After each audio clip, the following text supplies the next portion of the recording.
হজরত মুসা আলাইহিসসালামের প্রশ্ন, আজবের মালিক কে?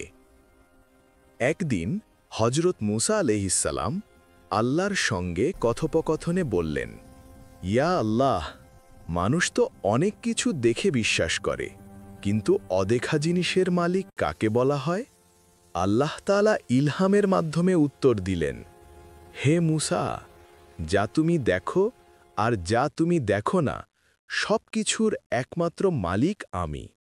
দেখা জগৎ যেমন আমার, অদেখা জগতও আমার।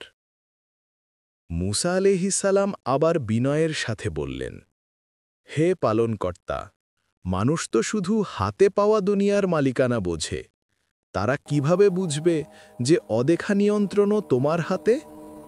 আল্লাহ তাআলা বললেন, হে মুসা, মানুষ যা দেখে তা সামান্য, আর যা দেখে না তা অসীম।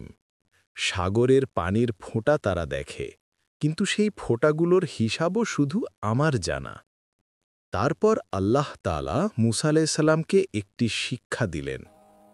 তুমি মানুষদের বলো, যে রোগ আসে তারা দেখে না, যে দয়া নাজিল হয় তা দেখে না, যে বিপদ আমি সরিয়ে দেই তারা দেখে না, কিন্তু সবকিছু আমার হুকুমেই হয়।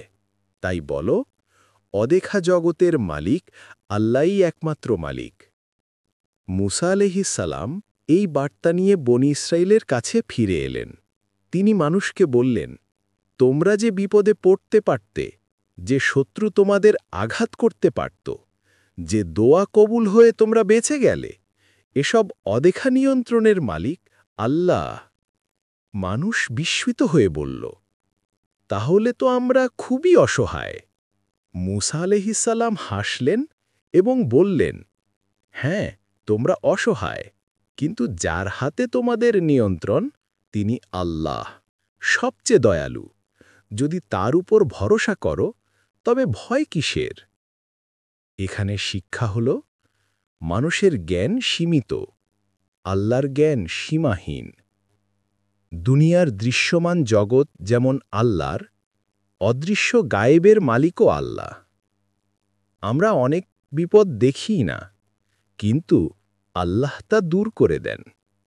ভরসা রাখতে হবে অদেখা রক্ষাকারীর উপর, আল্লাহর উপর।